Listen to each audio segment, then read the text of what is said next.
So hello, everyone, and thank you for joining us today for SREB's OER Summer Webinar Series. The Office of Post-Secondary Education, Open Educational Services, and SREB welcomes you. Today's webinar will be recorded. I am Charlotte Daly, the Program Specialist for OER in Post-Secondary Education. Here's my contact information for anyone who wants any additional information regarding the OER program at SREB. A little information for you. Here is our website at www.sreb.org/topic-open-educational-resources. That is our official webpage within the SREB website.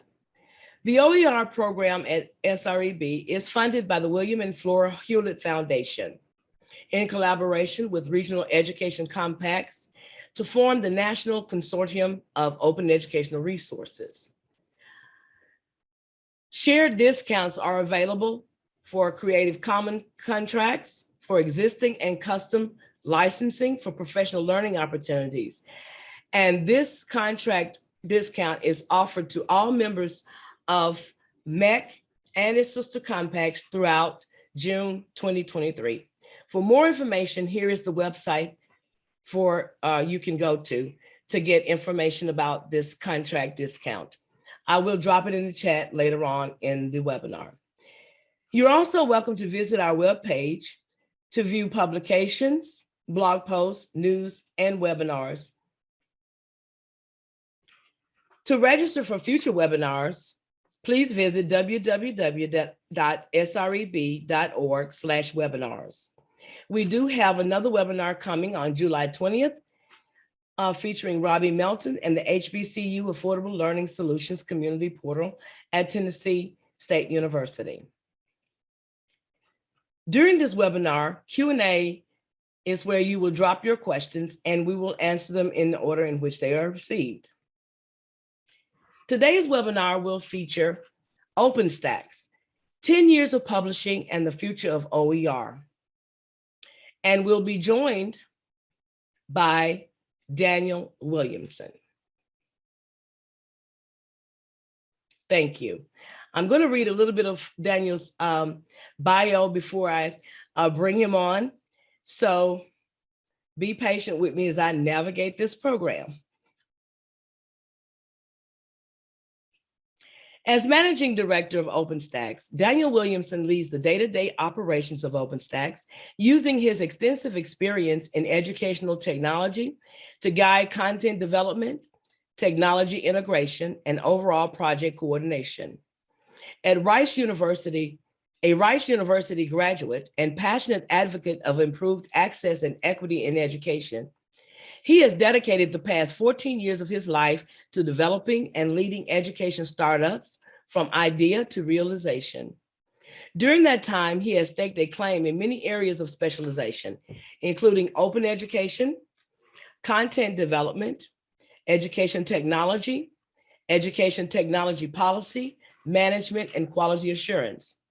Under his leadership, OpenStax has grown to become one of the largest open education resource providers in the world, with nearly 80 employees and 25 interns, and annually serving over 6.5 million students as 68% of all degree granting institutions in the United States. OpenStax 55 textbooks have already saved students over $1.7 billion in textbook costs and have achieved a more than 17% adoption rate in introductory college courses, a rate that rivals most commercial textbooks. Daniel is a Rice-trained opera singer. However, today, you are more likely to find him belting country music at a karaoke bar. He is an elected board member of the Houston LGBTQ+ political caucus and oldest LGBTQ+ equal rights advocacy group in the South, and also serves on the board of Level, a nonprofit organization committed to providing free educational content for people in prison. Today's speaker and presenter is Daniel Williamson. Well, thank you so much for that kind introduction. I probably need to trim down my bio a little bit, huh, Charlotte? I think it fits you perfectly, and I think everyone should know your great accomplishments. Well, thank you so much. Well, it is such a pleasure to be here with all of y'all today. As Charlotte said, my name is Daniel Williamson. I'm the managing director of OpenStax. And it has been just my absolute pleasure that over the last 14 years, I've been able to work with amazing people in the open education community, as well as all the folks at OpenStax who have just done tremendous work to improve access and affordability in higher education. So I'm going to go ahead and get started. Hopefully you can see my screen. I think everybody can. If not, just ping me in the chat and I'll try to fix that. But our agenda for today is I'm going to talk about three big themes. One is, what is OpenStax, for anybody who may not know. And then I'm going to share some reflections on the 10 years since we published our first open textbooks back in 2012. And I'm going to share some ideas and thoughts about the opportunities that we have as the open education community to really take things even further and think about what the future 10 years or 100 years might look like for open educational resources. But before we do that, as is the custom for folks in the open space, I have some Mentimeter questions. So if you haven't been to Mentimeter before, go to menti.com, and I'll post this in the chat. Go to menti.com or scan the QR code right here and enter 40159746. I just pasted the link in the chat as well. And once you get there, I have a question for you. All right, so our first question, and hopefully everybody's able to join, is what are the biggest challenges facing your students right now? Is it financial barriers? Oh, we see a lot of all of the above. Access to education, transportation, housing, food insecurity. All right, we got 8, all of the above already in the lead, 9, 11. All right, well, looks like we're seeing a clear indicator here that there's a lot of challenges facing students, from financial barriers, access to education, transportation, housing, food insecurity. I'm sure there's even more. I know one that I think might be missing here is mental health. For sure, we probably need to add one on mental health. All right, I'm gonna move us on to the next one. What are the goals of your stakeholders, your board president, provost, policymakers? What do you think is their highest priority? What are their big goals? Meeting workforce needs, ensuring all students have access to education. Again, that all of the above got it tied with workforce needs. All right, not so much reducing cost, at least so far, but ensuring access, which might be a little bit tied together. So a lot of all of the above. All right, so we had 17 on the last one. We're missing someone. All right, well, I'm going to jump back over to my slides, but I do want to warn you that I have a pop quiz at the end, so you better pay attention. Because there's a lot of good information here. I want to make sure that we practice what we preach, and then we go back to and review the information as we get going. So hopefully you can see my other screen now. I think it's on there. But I'm going to start with a section just on like the basics of OpenStax. What is OpenStax? So some real quick facts. So we are a division of Rice University. I actually report into the VP of Global and Digital Initiatives at Rice University. We are nonprofit. People often get confused when they see our fancy logos and beautiful colors and all that stuff, that surely we can't be a nonprofit, but in fact we are. We are a nonprofit, and we are supported by philanthropy.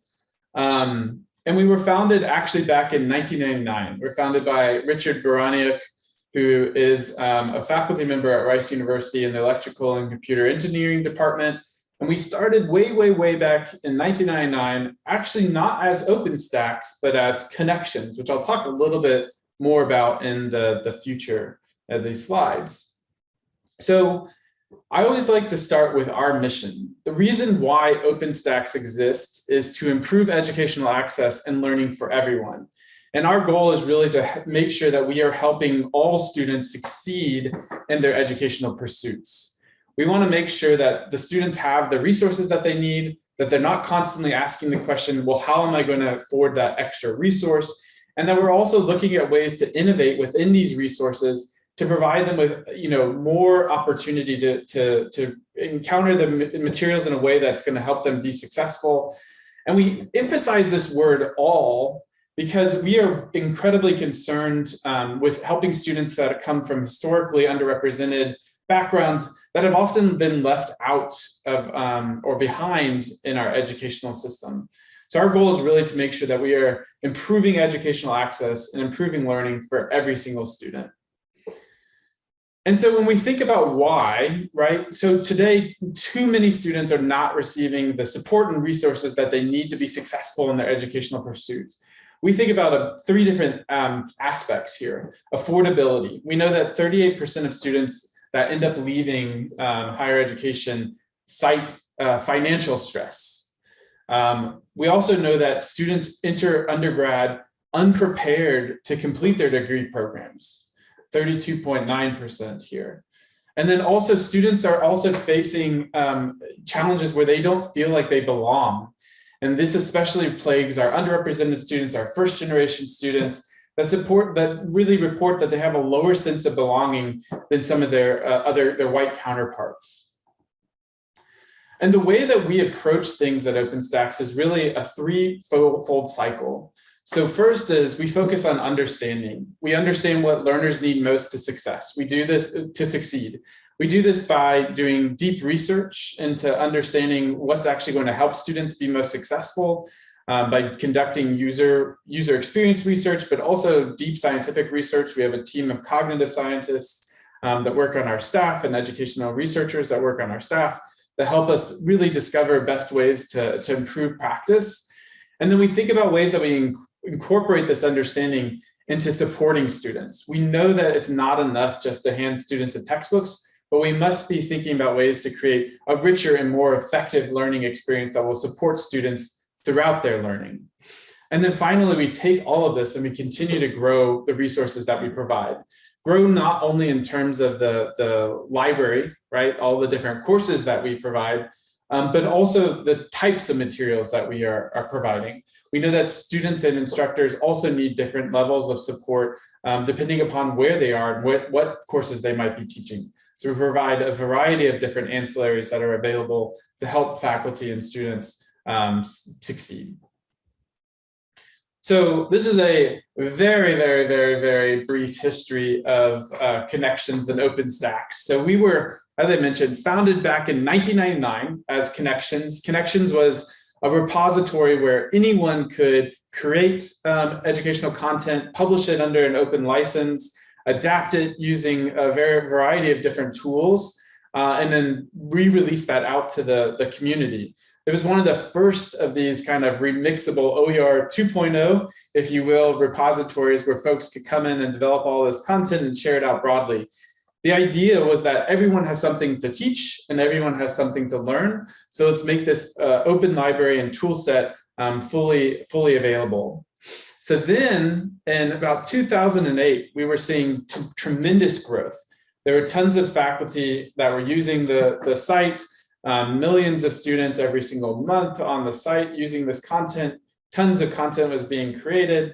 And then we started getting some requests for not only kind of modular pieces of content, but something that would be a bit more comprehensive, a bit more turnkey for, say, a course like statistics. And so we had a proof of concept project called Collaborative Statistics out of Foothill De Anza College. Barbara Alowski and Susan Dean were the authors there.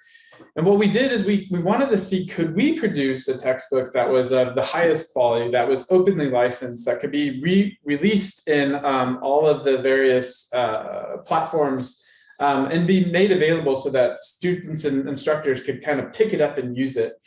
And so we have since deployed that as our first open textbook, kind of a proof of concept.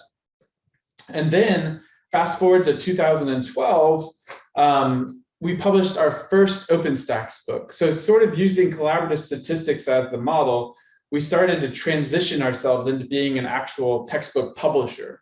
So not just buying the rights to various textbooks that were already available, but really kind of creating our own from scratch, aligning them to the standard scope and sequence that faculty needed. And we started out in 2012 with 5 textbooks. So that was our very first real experience publishing, becoming a publisher. And so fast forward 10 years to now, we turned 10. We now have an expanded library serving 54 course areas. And we've also improved the technology offerings to drive improvements in student success. And I just wanted to note, I did see the question in the chat. I'm going to come back to that at the very end, and remind me if I skip over that. All right, so we're now here. We're celebrating our 10th anniversary of publishing our first open textbook back in 2012, and things have just been incredible. We have seen just astronomical growth.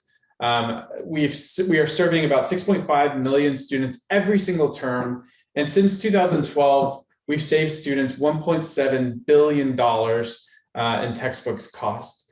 And I don't know if you saw this in Inside Higher Ed recently, but Bayview Analytics put out a new market report that shows that OpenStax is now competing amongst the top 4 publishers in the US higher education market.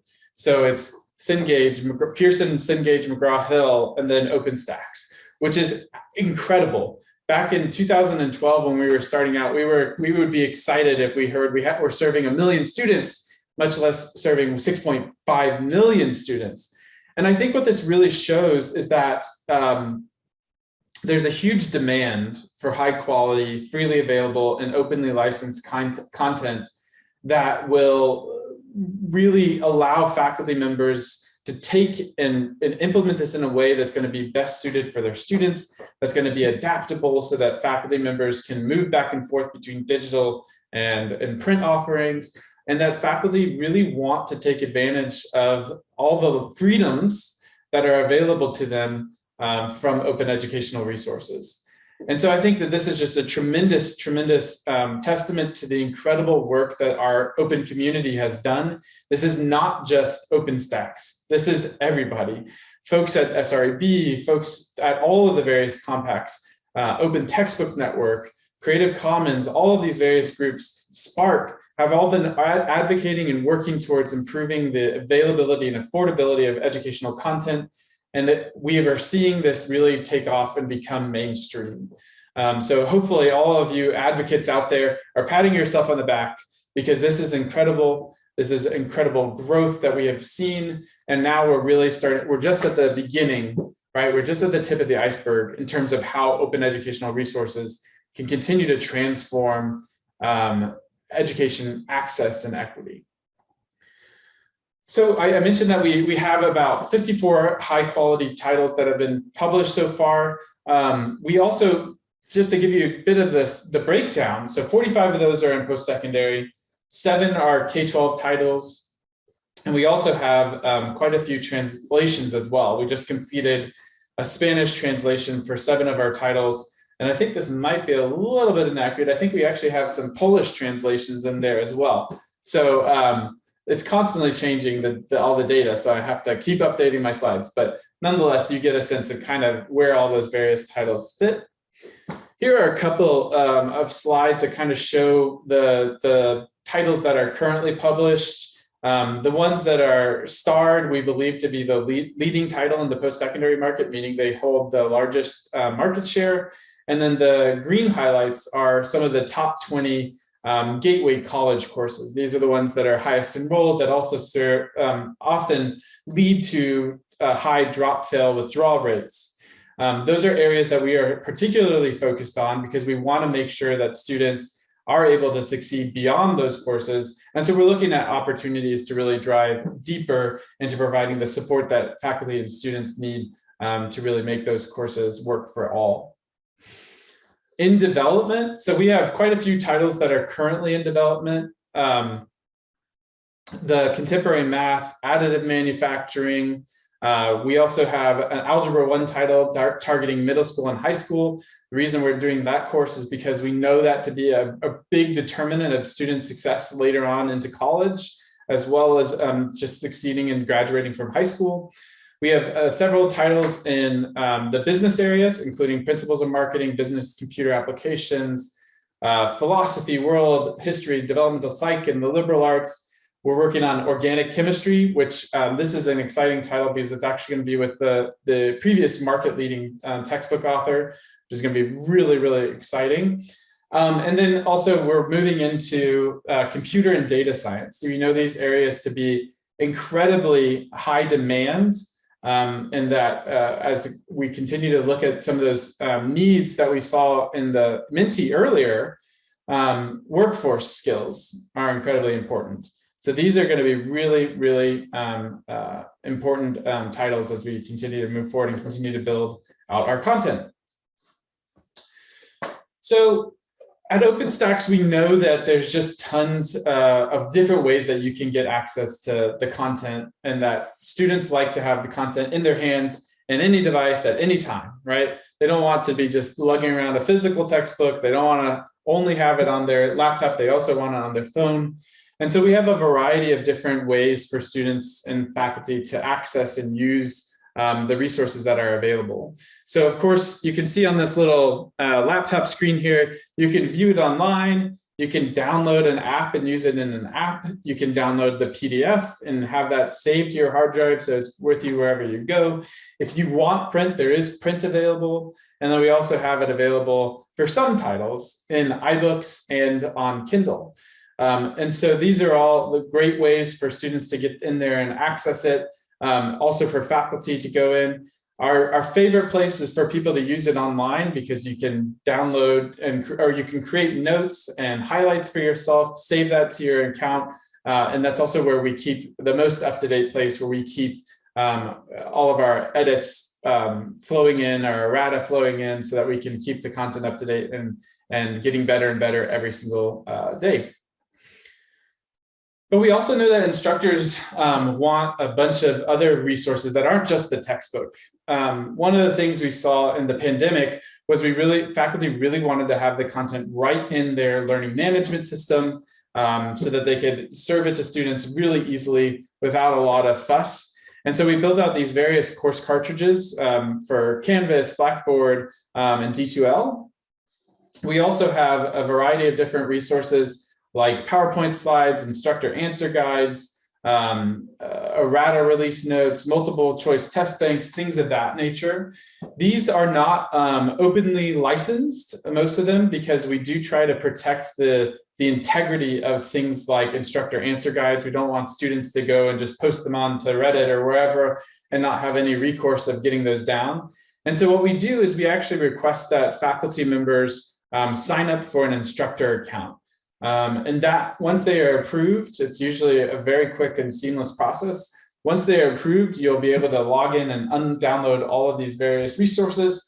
And to do so, all you have to do is go to openstax.org and then click on create an account up in the top right-hand corner. And that will allow you to create an account and get access to all of these various ancillary resources.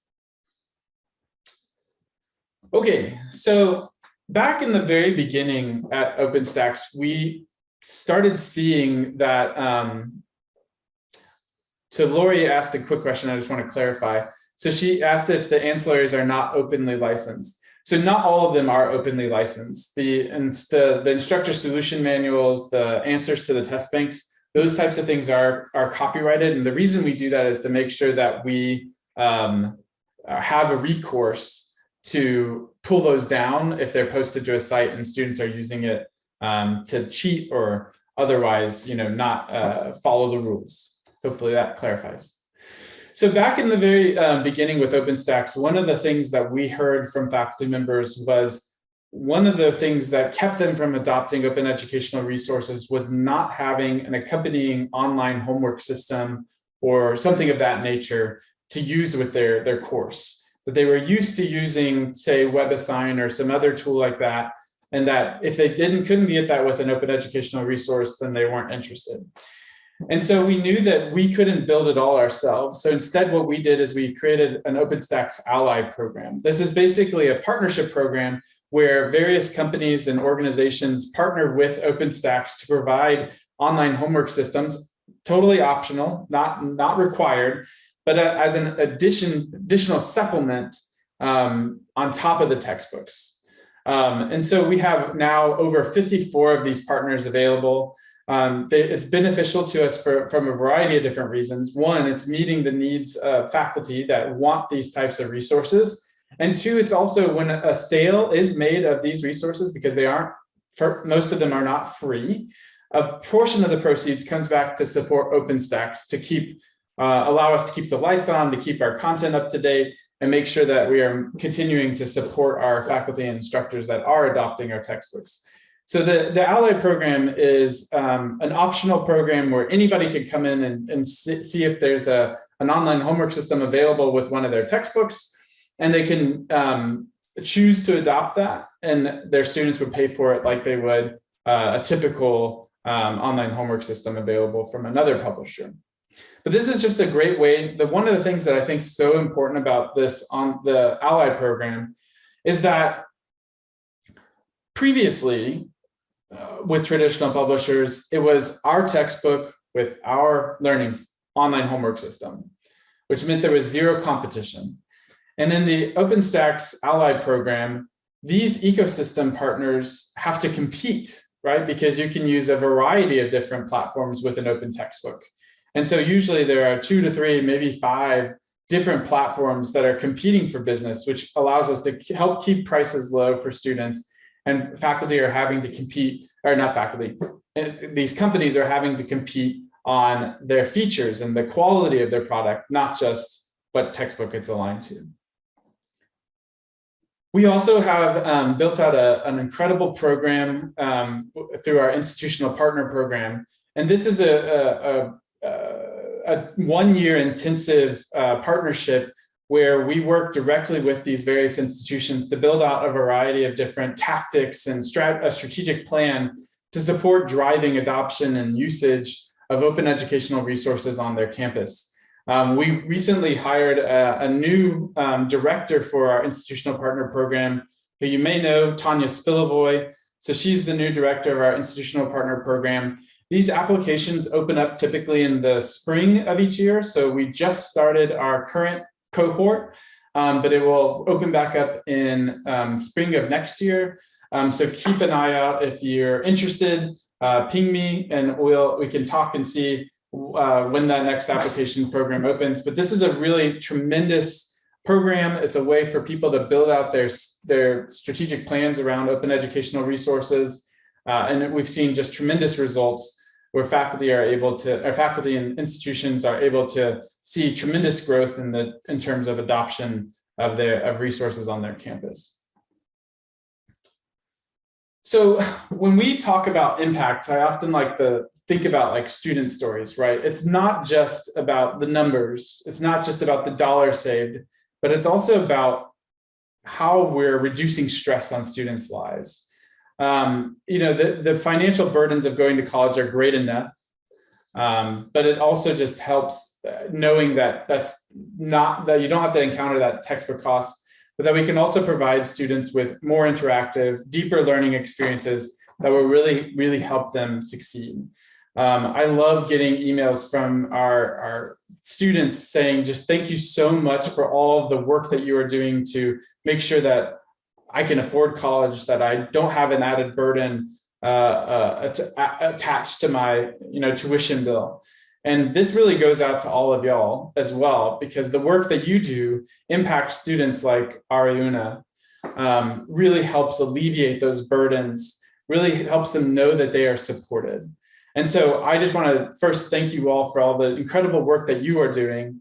And I want to make sure that you all know that there are students who are constantly reaching out and sending emails and thanking you all for the work that you are doing to make sure that they can be successful in their education.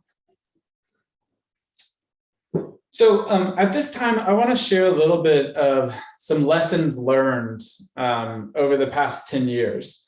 There's absolutely been a lot. It was not just build it and they will come, right? It was a lot of work, it was a lot of investment in terms of time, energy, and ingenuity towards really driving towards creating OpenStax and making it what it is today. So the very first thing I want to share is this idea of the chasm. Hopefully some of you have seen Jeffrey Moore's Crossing the Chasm diagram, where it talks about innovations and markets, and where a lot of times businesses, ideas kind of get stuck over here in the yellow and red parts of the growth chart, and then they fall into this chasm, and they never really make it to the early majority or into the late majority. Innovations like open educational resources, in order to really have the impact that we want them to have, to go mainstream, we have to figure out ways to cross the chasm. For us, this goes back to that idea of understanding what faculty and students need, who your key decision makers are, and making sure that we are addressing the typical needs that faculty and students have. One of the things that we saw in the early days of open educational resources were faculty saying things like, it's too hard to find the resources, or it doesn't come with the online homework system or the ancillary materials that I need to be successful in implementing this in my course. Or when I search for something, I get too many search results. And we took all of those comments, all of those concerns to heart when we started working on OpenStax, and we tried to create a seamless, simple, turnkey solution that would really help OER jump this chasm and reach faculty who we knew were stretched for time, who we knew had so many demands on their plate, and who we knew wanted to help their students. And we also believe, though, that there is additional innovation that can happen beyond just adopting open educational resources. And so our idea has always been, let's get across the chasm, and then we can use a deep knowledge and a deep adopter base to help implement new changes. So at the very beginning, we had a phrase that was adopt, then adapt.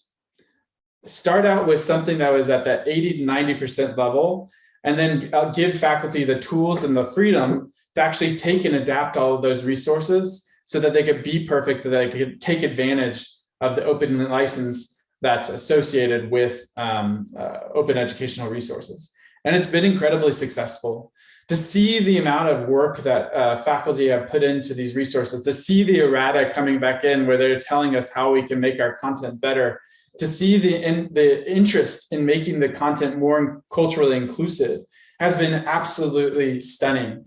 But it wouldn't have happened unless we had aligned to the basic needs that students and instructors had, so that we could actually cross over from being amongst only these limited few who were visionaries, that were techies, but to someone that had a full teaching load. And because of that, we've been able to grow the organization and have tremendous impact on students. The next thing that I would share is that when you start working on your project, you've got to find your champions. I keep referencing that this is a community, right? This is a community of people who have done incredible, incredible work. And here are just a few of the faces that I would say are some of my champions, my heroes, honestly. People who have done just amazing work to promote open educational resources, to encourage their institutions to think outside of the box, to drive the message of what students really need home to their instructors, to their administrators, and also to think about innovative ways to really drive the content industry forward. You got folks like Kelly Damphus up here in the top left. He was a professor at the University of Oklahoma back in the very beginning, a sociology professor, and he's now the chancellor at another university in Arkansas. And he has just done tremendous, tremendous work to drive the usage and adoption of open educational resources across the various institutions he's worked at. You got Amy Tan at Houston Community College, who's been just a tremendous and tireless advocate. You have Jamaica Mills, also from Houston Community College, who is an outspoken student advocate. talking about student basic needs, not just textbooks, but talking about all of the different needs that faculty or students are facing and trying to elevate those needs to administrators and faculty. I mean, there are just so many incredible people on this chart, but the thing that I think is most important as you are working in your space, whatever you're at your institution or in your region or at your legislature, find your champions. There are legislatures who are so passionate and want to figure out ways to help students, and they're just looking for the right idea. So share your ideas with them. There are faculty all over the country who are just thirsty for figuring out ways to help their students be more successful. Find them, share your ideas, hear their ideas, think about ways you can collaborate, work together. It's just, there are so many different folks who are committed to this movement that we have all started. And so I encourage you to get out there, find your champions, because there are going to be hard days too. There's going to be days when you need their support, and they don't just need your support. I've definitely experienced that through my years at OpenStax, and being able to call on folks and really get their advice, get their support. They're the ones who are going to be with you through thick and thin. So jump out there, find your champions. Another big lesson learned for OpenStax is that you have to plan for sustainability from the beginning. You know, grant funding comes and goes. You have to be thinking about, you know, what are we going to do when the grant funding runs out? Is there ways for us to survive without getting another grant? Maybe there's earned revenue opportunities. So at OpenStax, the way that we earn revenue is through print textbooks. Some students still want print textbooks. We also have our ecosystem partnerships. Those are those various companies that sell value-added services on top of our core content. We also get donations from individuals on our site who choose to donate. Those are ways that we help ensure that we can be here in the long term to make sure that we're providing for students, making sure that the content is getting up to date. And that way we can really make sure that there are opportunities to continue to innovate, to continue to drive improvements for students. But it didn't just happen because of serendipity. It was a lot of strategic planning to think about ways that we are going to drive towards sustainability, to make sure that we can earn some type of income outside of grants that will drive our work forward. And so I encourage you to think about what are the variety of ways that you could earn sustainability revenue. It could be something as simple as doing some sort of a donation drive every single year, or it could be selling professional development services. But planning it from the beginning, maybe it changes long term, but there's a lot of different opportunities here to really think about ways to drive towards sustainability, and critical thinking about that up front will help you be successful down the road. And similarly, partner. We do not need redundant. We need to make sure that we're limiting our redundancy throughout the whole entire kind of open ecosystem. There are so many different ways to partner. I think the best partners out there are the ones who look at their unique roles and skills and figure out how they take advantage of other things that already exist or other ideas that already exist in the space. BC Campus is, my favorite. I know I saw Lori on there, so Lori, shout out to you. Y'all are incredible. BC Campus has just done incredible work. And one of the things that they did in the very, very beginning was they said, let's not duplicate effort. Let's look at ways that we can piggyback off of the other things that are being done and add additional value. And that's why they've been so successful, because they look at where they can provide unique value. OER Commons is another incredible partner of OpenStax. It's where we have all of our different content hubs for our various titles. This is a place where folks from throughout the community can put content in and support the existing resources that OpenStax provides, but put it in a way that it can be more open, more alive, so that other faculty members can find it. All those OER content hubs are absolutely incredible. And then, of course, all of our institutions that we partner with through our institutional partner program that I've talked about previously, These are incredible folks who are really working hard to drive adoption on their campus, but they're looking at ways to take advantage of existing tools and technology and content rather than just create their own from scratch. And I think that this helps us accelerate, not just keep reinventing the wheel. Catalyst is our partner in Poland. They actually run OpenStax Polska, but they've also been an incredible partner for OpenStax, where they provide different types of technical support to help us be more successful on our development front. And then we have groups like the American Society of Microbiology that actually partnered with OpenStax to publish our microbiology textbook.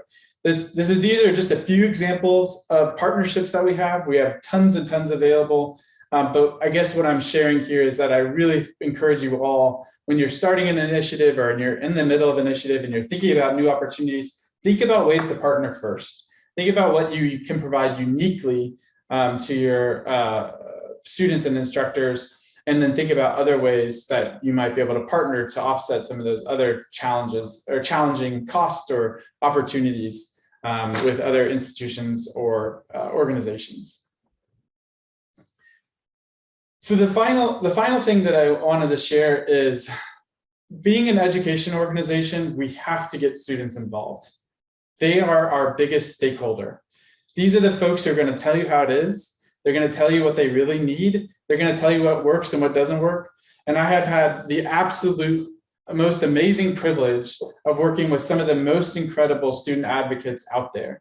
Down in this bottom left-hand corner, Christine Mompoint is a superstar. Like, I would not be surprised if she's the next president of the United States. Maybe not the next one, but maybe a little bit further down the road once she actually turns 35.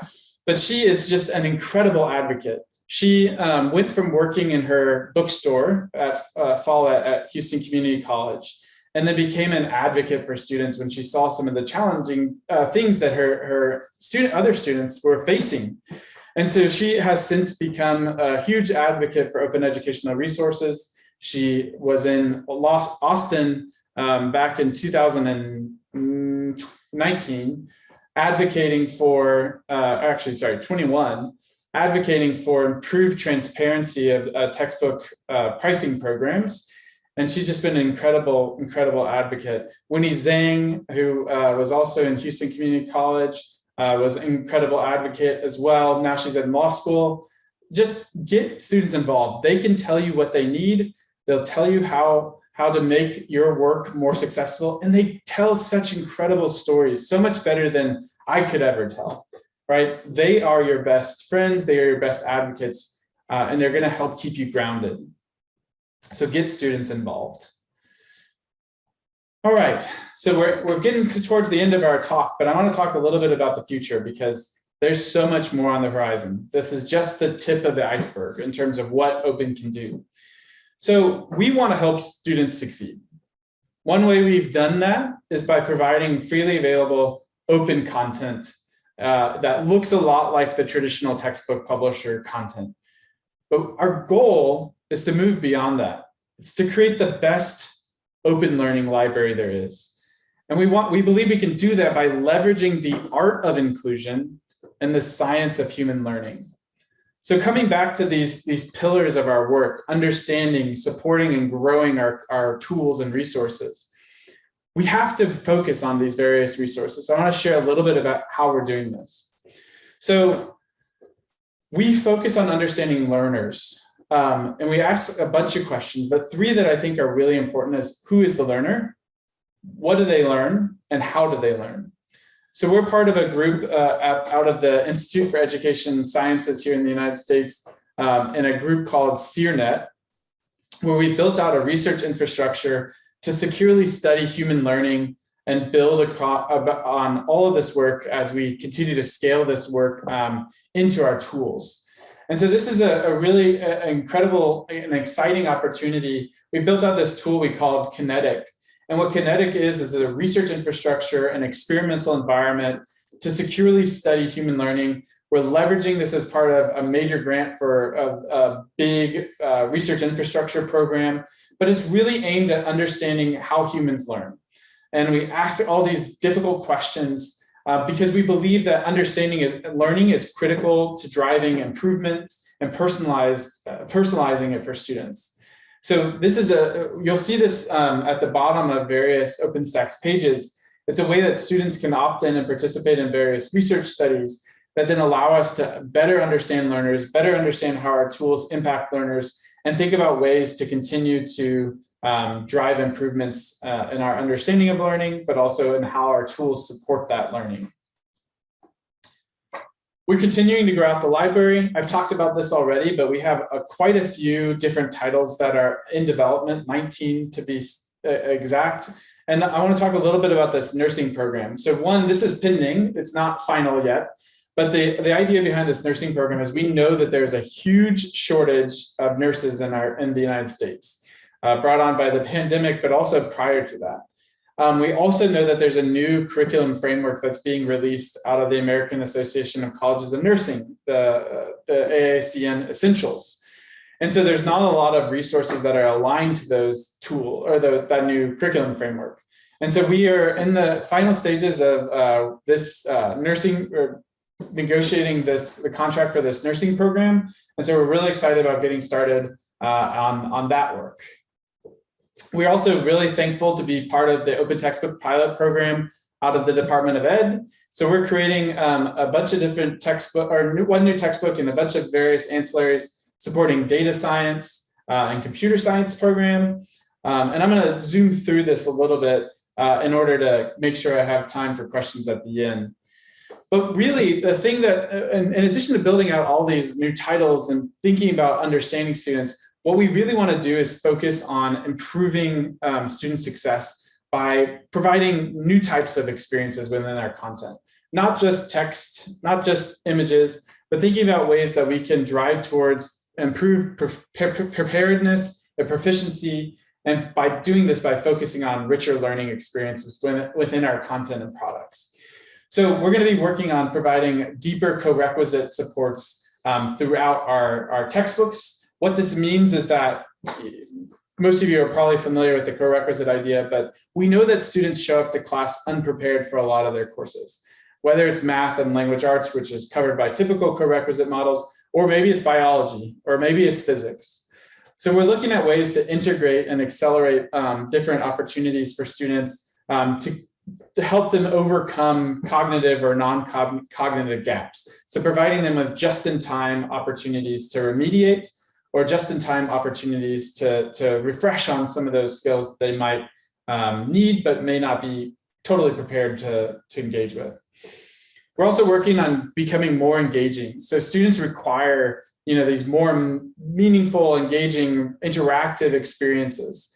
And so we're going to be working on developing more of that.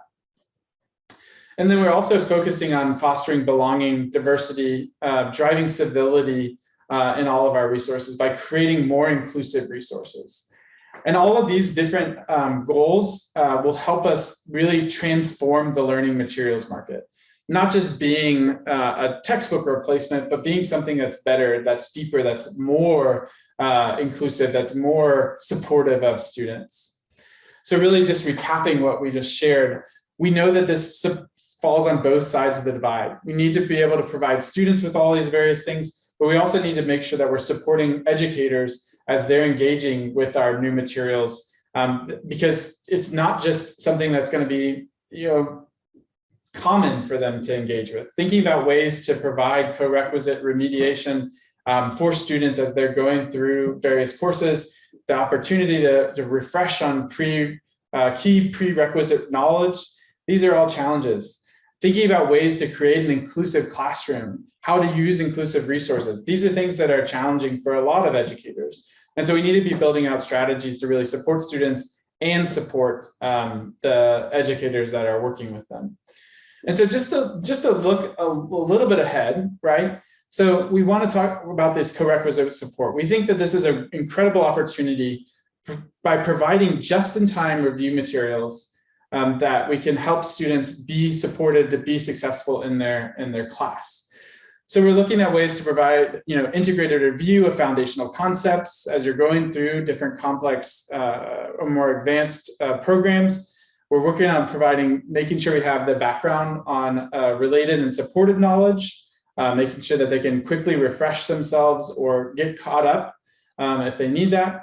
And then also looking at ways to promote study and non-cognitive skills. We know that a lot of students show up, and while they might have been successful in high school, the rigor and the study skills that they need to succeed in college may be lacking a bit. So making sure that we integrate that throughout the curriculum so that they can find the support when and where they need it. We're working on creating more active learning environments that help students develop more critical thinking skills. So we're looking at things like branching scenarios, authentic assessment tutorials, interactive videos, visualization tools, and image-based activities. We're also working on making sure our content is incredibly inclusive, that it's culturally responsive, and that it has relative materials. We've already started working on this, and you can see it throughout our library. But some of the things that we're doing are making sure that we have narratives about diverse pioneers and current researchers, making sure that it's not just the typical canon. Making sure that we have opportunities throughout the resources for debates, ethical debates, societal issues, not just shying away from things that are difficult, but allowing students to really look at these emerging issues, to have sort of point-counterpoint discussions. And then also looking at ways that we can have greater representation in terms of interaction and videos that might exist outside of the OpenStax learning ecosystem. So then finally, this is what we're kind of imagining. And I'm kind of painting a picture for the future, hopefully, that came across. This is not where we are today, but this is where we want to go. We really want to think of students on this learning pathway, right? Where they might start with some sort of formative assessment and confidence gauge to understand, where they are in their thinking. Maybe they need some built-in supportive materials for those students, right? That might be struggling a little bit. So we pop them out into an area where they get greater built-in support. Or perhaps they go straight into the core content because they demonstrated that they're pretty confident and the formative assessments show that they're ready to move on. So then we get them sort of through these various branches. And then make sure that students engage with culturally responsive and career relevant materials to help them build their identities, that can see themselves within the resource and they can imagine themselves succeeding in this type of career. And then finally, we want to make sure that there's space for additional practice, additional enrichment, because we know that this cycle has to continue and that students' learning is not fixed, but is going to constantly change. And so providing a variety of different ways for students to practice. So that is my presentation. I was going to go back to Mentimeter, but I see we only have about 7 minutes. So I'm going to skip our pop quiz. I lied to you in the beginning. I apologize. But I think probably the questions are better that we get to questions rather than the Mentimeter. But before we go, one thing I wanted to share is show your support for OpenStax. In honor of our 10th anniversary of publishing our first textbook, you can go to merch.openstax.org. And if you use the code OpenStaxFriends, you can get a free t-shirt or other swag item, and we'll ship that out to you. And if you have any questions that we can't cover today, you can always email me at dcwill@rice.edu. Thank you very, very much. Thank you, Daniel. Thank you. If anyone has noticed, my friend and colleague, Tiffany Harrison, has joined us. She's been manning the Q&A. So we want just to recognize her. I don't know if she wants to come on camera or not, but hello, Tiffany. Hi, everyone. We do have several questions in the Q&A chat area. So I'm just going to go in order for you, Daniel. The first one that we have, and you kind of alluded to it when you talked about the new nursing curriculum that'll be coming out. But the question is the new organic chemistry specifically aimed at a nursing curriculum or the new nursing curriculum? Can you talk a little bit about that? Right. So it is not specifically aligned to the nursing curriculum, but it is one of the typical courses that is taught as part of nursing. And so that's why it's kind of lumped within that group.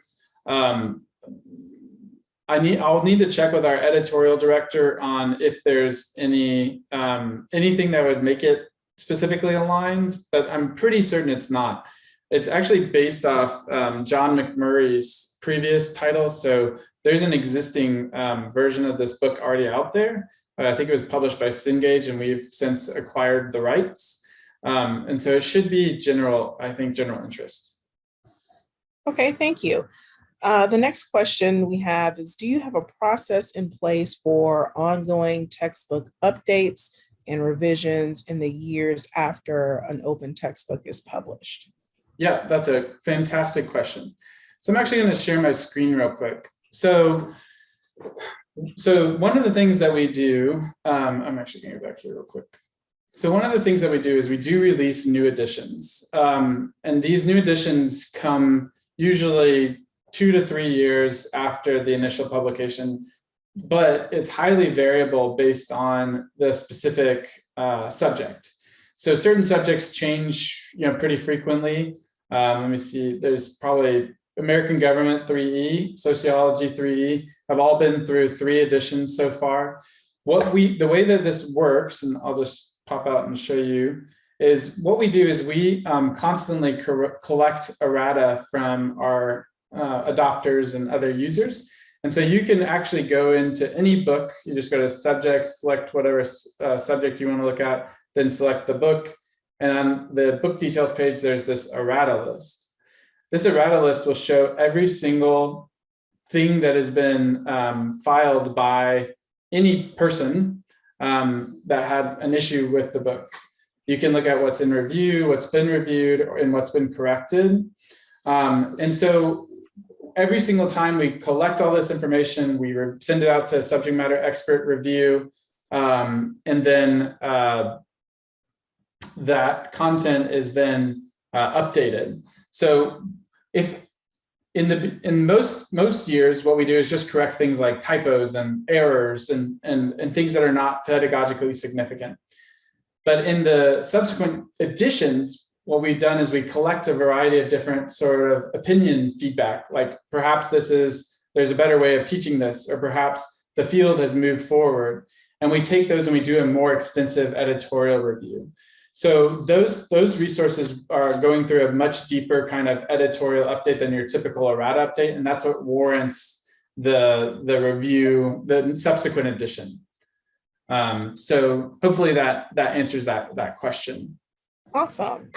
Our next question has to do with diversity, inclusivity, and representation. So the question is, much of this morning's discussion has focused on cost and affordability. What does OpenStax do to or do for other issues central to open education, such as diversity, inclusivity, and representation? Yeah, it's a fantastic question. And hopefully I got to a little bit of it at the end of the presentation. But this is central to the work that we're doing as well. So back in 2017 or so, we really took a deep look at our diversity, equity, and inclusion guidelines, and I'm going to share my screen again. So on any OpenStax book page, you'll see these things up here that say book details, instructor resources, student resources.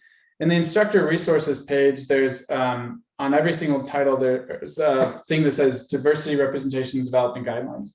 What this is it just shows how we're approaching the variety of subjects. But this resource, which anybody can download, is really talking about how we're approaching the development of content. It has a brief rubric about our framework about how we're tackling things like improving representation of our authorship, improving representation in terms of narratives.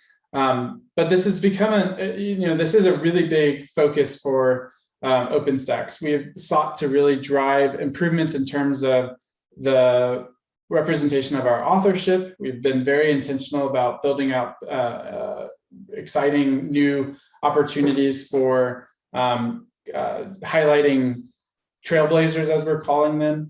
If you look at our one of our most recent titles, Writing Guide, which is a Introduction to Comp textbook. It features just incredible stories of folks from a ton of different backgrounds, and it highlights their also different ways of approaching rhetoric. So typically in a composition title, it's very singular. It's a very Anglo-centric rhetoric approach. Our title is actually different, where it's approaching it from multiple different rhetoric approaches, including an Afrocentric rhetoric approach.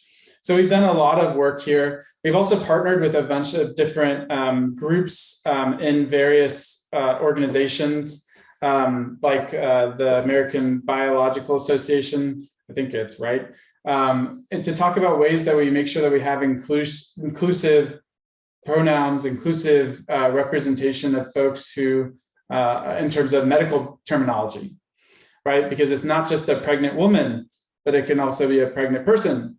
And so we're we're constantly trying to get better at all this work, making sure that we are inclusive. The other part of that is making sure that OpenStax as an organization is inclusive. And so we have an internal OpenStax Diversity, Equity, Inclusion Committee. This is a group that's elected from all of our different employees. And what they do is they help us set the goals, both internally and externally, in terms of how we can grow and continue to get better in terms of our inclusivity at OpenStax. But that is definitely something that we are continuing to work on. And I would love to hear any feedback on ways that we can continue to get better as well. Awesome. Charlotte, I know we're running close to time, but we do have about 3 or 4 more questions. Do we have time for that? Would you like me to keep going? I can keep going. Oh, you're muted. Yes, please. We do have some in the chat as well. We just had one dropped in about 2 minutes ago. Okay. So if we can wrap them up, the questions that we've already received. I would like to, since we have such interest in this topic, yes, let's go ahead and try to get the questions out there if we can. In the meantime, I'm going to drop Daniel's contact information in the chat for people, and it will be recorded. So if you have to go back later on and pull the recording and get it, it'll be there for you. Perfect. And so, Daniel, I see that you're also typing an answer to this question, but I am going to read it out to the folks over here. I just found out that my institution is a partner with OpenStax. How do I find information about my institutional liaison? So just shoot me an email. I put my email in that answer, but dcwill@rice.edu, and I'll connect you with the right person. Okay. The next question is, can instructors use your resources if we cannot adopt your textbook? Absolutely. So all of our resources are available to anybody. The only thing that is restricted are the instructor resources. So those resources, the only pre-qualifier is that you need to create a faculty account, and we have to verify that you're a faculty member. So we use a tool called SheerID that helps a lot of folks quickly get access to the resources. But if for some reason we have to do some other type of verification, it might take a little bit longer. But all you have to do is go into OpenStax, any faculty member, they don't have to even be an adopter to get access, just goes on, fills out a faculty verification form, we'll approve you, and then they'll be able to download and access all the various ancillaries. Awesome. Some of the questions in the chat that I wanted to go back to, what kinds of content was on your site between 1999 and 2008, since you did not yet have full textbooks? Yeah, so it tended to be much more modular content. So think kind of like Wikipedia, where it might be, a description of torque or something like that, not really thinking about it as a more linear kind of educational textbook. There were some textbooks, but they weren't as comprehensive or turnkey as the ones that are published by OpenStax today. And I think I saw another question about like that move, where those resources might be moving. Is that right? No, I don't think so. No, but we'd love for you to share that. So we are sunsetting the CNX, the Connections platform. And so all of that content that was published on that site is actually being moved to Internet Archive. So we wanted to make sure that faculty who were using that content, which there weren't a ton, but that they still had a permanent fully openly licensed place for them to gain access to that content. So we have moved it to Internet Archive. Okay. And I think you briefly touched on this, but again, to clarify for our participants, are ancillaries not openly licensed or not openly available?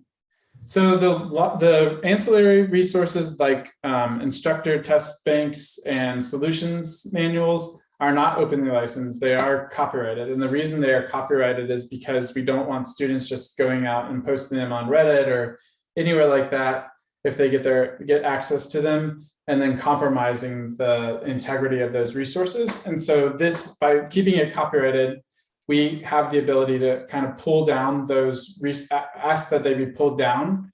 And so that's why we do that. But almost everything on the OpenStax site is openly licensed. Awesome. And looks like our last question, could you clarify the nursing OER plans? Are they different from the OpenRN text? So we're actually working with OpenRN. We're planning on working with OpenRN on the development of these resources. So it's really just going further. Also, the AACN Essentials didn't exist, I believe, when the previous version of the OpenRN titles were published. And so we are working with OpenRN to take and adapt and continue to expand upon those resources, which honestly is like the power of open, right? It's a funny story because they started with some OpenStax content. So they took some OpenStax life science content, adapted it for OpenRN. Now we're going to take their OpenRN and adapt it for the AACN Essentials project. Daniel, thank you so much. I believe that's the end of our questions. And so, Charlotte, I'm going to turn it back over to you. Thank you, everyone. Thank you, Daniel, for such an interesting and engaging presentation. Thank you, everyone who remained with us to the end. I'm just glad we were all able to join today. And if there's additional interest, I'm sure Daniel will be more than happy to answer your questions. So you reach out to him at dcwill@rice.edu, or you can contact us here at SREB. Thank you again, everyone. We'll see you next Wednesday, hopefully at 12 noon, for our last seminar in the OER Summer Webinar Series. Thank you and bye, everybody. Thanks, everybody. Bye-bye.